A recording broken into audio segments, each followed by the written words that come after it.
Good afternoon, everyone. Thank you for Peter and SCAA for giving me opportunity.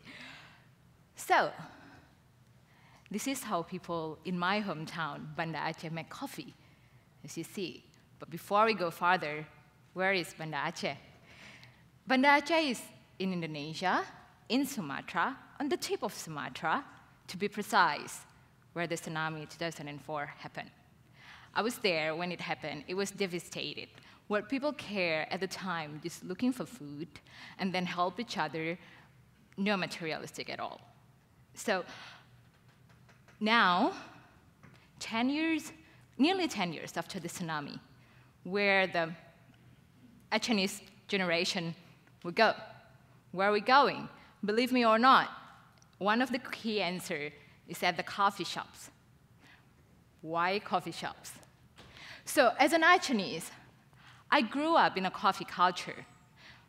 When I was 7, my dad took me to a coffee place. So that's a typical coffee house in Banda Aceh.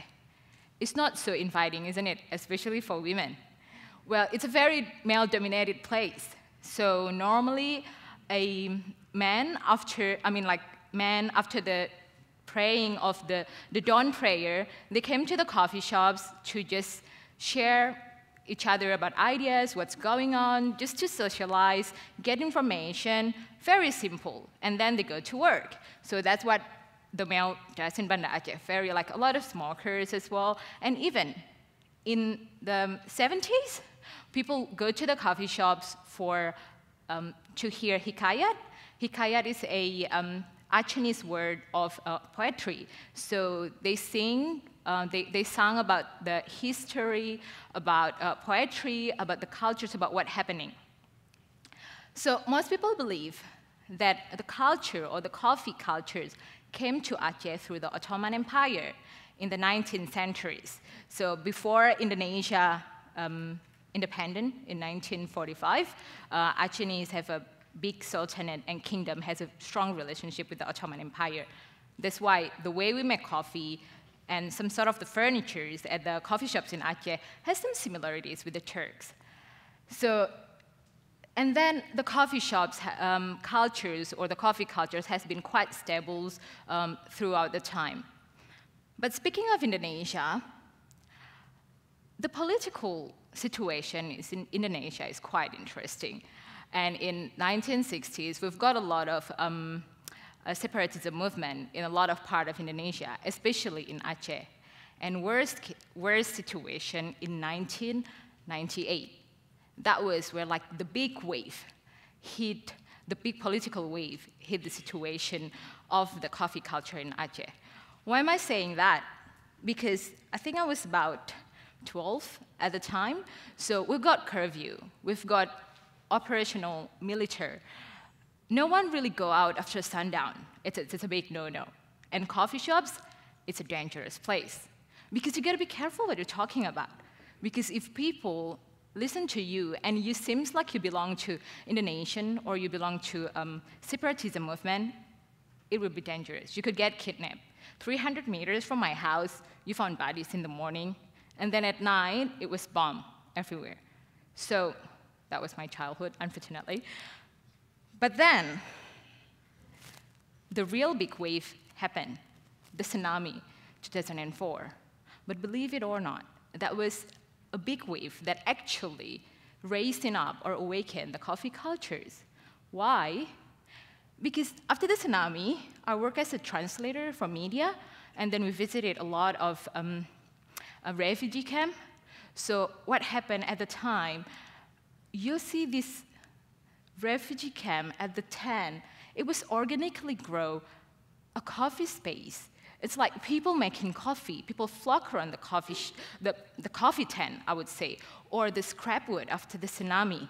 But the function, not only to socialize, but also to looking for victims, information, to looking for the loved one who just found out which bodies, and also as a place of the nodes of aid distribution. A lot of international worker comes there, distribute aid, food. So all these head of the refugee came to there, take food and bring back to the refugee camp. So that's another shift of the coffee shops. So Achenese people, they need coffee house, coffee shop in any point. Farther along that way, with the international workers comes and arrive in Banda Aceh, especially, that's when the time of the merge of the two cultures of the coffee shops come. The local coffee cultures in Aceh, as well as the Western coffee culture. You know, in Western society, it is normal for women to go to coffee shops and work, but not in Aceh. I only went to a coffee shop, I think, with my mom when I was little, but if you're young, you don't really go to a coffee shop. It's like a bar, like back, you know, the bar concept in Western culture back in the day, but the tsunami changed all of those. Because the demography of the coffee shops now is different. It's okay for women to sit at the coffee shop. In fact, you will be seen as high-educated women, speak English, working international NGOs, so it's a good influence for coffee shops at the time. And that also allows a different wave of into the coffee cultures, because answering the need of the international workers that need Wi-Fi or internet, coffee shops start to provide internet because they sell better. And then more and more coffee shops provide internet or Wi-Fi. So in Aceh, anywhere you go, you find internet at the coffee shops. It's something that's really normal in Aceh to have internet at the coffee shops. And then more and more type of coffee shops arrive. So not only like, as you see in these pictures, it's different type of design. It's more like cafe looking. It's a bit more inviting for women or young people. But another situation in Aceh, because of the political situation and it is a complex political place, we don't, after the tsunami especially, we don't really have any other entertainment space, especially for young people. Believe it or not, after the tsunami, we don't even have cinema. And we don't have big shopping mall. No, we do, only 2, small one, and one is just recently opened. So we can't really blame the youth if they just hang out at the coffee shop. Everyone go to the coffee shops, and it's become a trend to just sit at the coffee shops because that's what you do. You don't have any other place to go. But that's the big wave that nearly killed our coffee cultures again. Why? See it closer. That's what they're doing. They play poker, online game, Facebook. That's it. That's all day. And now, parents, if you tell them, I'm going to the coffee shops, why are you wasting your time at the coffee shops? Well, you know. But changing people's behavior, it's not easy.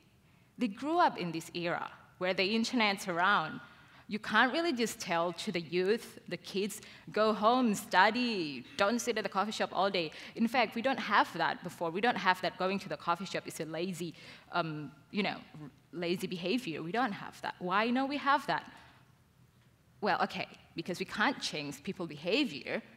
What if we inject something else at the coffee shops? What if we do a coffee eating tank? Make it their activity, make it their event, bring something else to the coffee shops, get them excited about it. That's where the idea of Kupi culture comes. So Kupi means coffee, and Kupi culture means bringing that ideas of the coffee culture back to the society, enhance the discussion, and bring it to life. So when I told the story about Aceh to my friend, Joanne Tyler in Australia, that we met in architecture school, and we both coffee lover, and we both have a huge interest in community engagement, she's interested. So we thought, let's do it. She came to Aceh by herself at the beginning just to see how Aceh, and then came back, Vida, I'm excited, we're doing it. So then in February 2013, we tried to do this pilot project. We went to a coffee shop called 3-in-1 Cafe. We spoke with the owner, asked them, hey, can we borrow your space for just 1.5 hours? We're going to try this new event. I used to work at the radio station. I told my friend, could you advertise this really quick just to get people to come around? Yeah, sure, why not? So then we came there, just really simple materials. We brought Post-it notes, markers, and some butcher papers, changed the layout quickly, and then get everyone there. We don't know them. They probably with their own group, don't really know each other. And then we do a think tank. We were asking them, hey, think of a character that represents Acehnese. Think, what do they think the problem that they're facing as youth? What would they like to have in the future? Think, what do you like so much about Banda Aceh? What you don't like about it? What do you wish you could have that you don't have? Do you feel you're connected to the world? So we asked them a whole bunch of questions, and then we asked them to design and physicalize, do a prototype of what they're doing. So this is bit and pieces.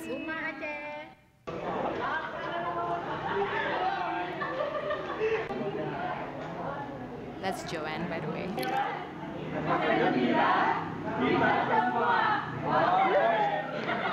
So what they did, they created a jingle to promote their projects. So most of this group, we divided into 2 groups at the time. So they got the idea of having a space to actually have all this function. We want to have cinema. We want to have a space where we could interact with each other. So that's what the way we see you could actually get great ideas at the coffee shops. But generating ideas itself is not enough. You need to turn that into realities. To do that, to create a culture, to create a movement, you need a space that everyone belongs to. You can't really do that in one coffee shop and different coffee shop all the time. Regardless, you still need a space that the youth or the community thinks that they belong to that. Kind of like, so what we're thinking, you see in this diagram, all those dots represent different community, different people with different ideas. And then, if you go to a coffee shops, let's say twice a week, do this workshop, get these different ideas, and then once these ideas come, take these ideas, bring that to, let's say, we call it an innovation hub. It's like an engine room where you execute this idea, provide them with mentoring system, support system, or global network, skill, and then execute this idea, turn that into a product, a service, anything. And then take that ideas again, bring it back to the coffee shops, ask again your audience, ask the people, is it true? What am I thinking? Is it going to work? What do you think? So it's kind of like validate that, test your product to your market. It doesn't have to be coffee product. It could be anything, because coffee shop is the place where everyone with different background and interests gather. So then hopefully by doing that, we create this loop of feedback and loop of idea generation and turning that into realities. We empower youth, and we get youth to be heard by the government. We could bring the government there. We could create any topic regarding to the cities and everything. Then we ask ourselves, what if we do something bigger? Maybe we scale it. We make it global. Let's connect Acehnese youth with the rest of the world, with different generation, with different, different people from different background, different discipline.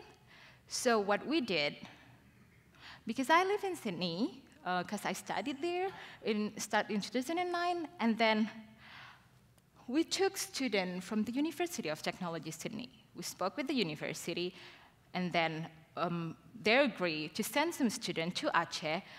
There's some architect from Japan and also business owner. We took 18 participants, and then worked with the local student of architecture school in Banda Aceh, also with the local youth and the local government. In October 2013, we divided those groups into 5 groups, that each group had Australian participant and Indonesian participant, and we asked them to explore this 5 theme. So what would they do about coffee? That's to try to find business ideas around that. And then these students, they went to the coffee shops, talked with the local students, asked them questions, and then they took all the information and insight that they got, take that to a space where the government lent us, the government of Aceh lent us a space that we use as a prototype of the innovation hub. They execute that. We got some strategies from Australia as well to help the students and then kind of like give them a bit of a background about business. How could they turn that into something with a business model? And then after that, they present this idea in their own way, in a fun way. Everyone role play, create a jingle. We invited people from tourism department. We invited people from the government. And they love it. The youth having a lot of fun. It's really fun. They feel like, oh, the government used to think that youth always rebellion. And the youth used to think, oh, the government always conservative. They wouldn't listen to us. But hopefully, by doing this, we're bridging those two together, so no one point finger at each other, so we kind of like come together. So by doing those 2 workshops, we try to prototype this whole system that we have in mind. So coffee shops, it's not only about drinking coffee. It's about ideas. It's about everyone sit together. So come on board with me. Let's do this together. Aceh is just one example. It can be applicable anywhere around the world. We have youth everywhere. We have problems everywhere, different contexts. So let's bring back those ideas of exchange, and information, and also the community of the coffee shops. Thank you.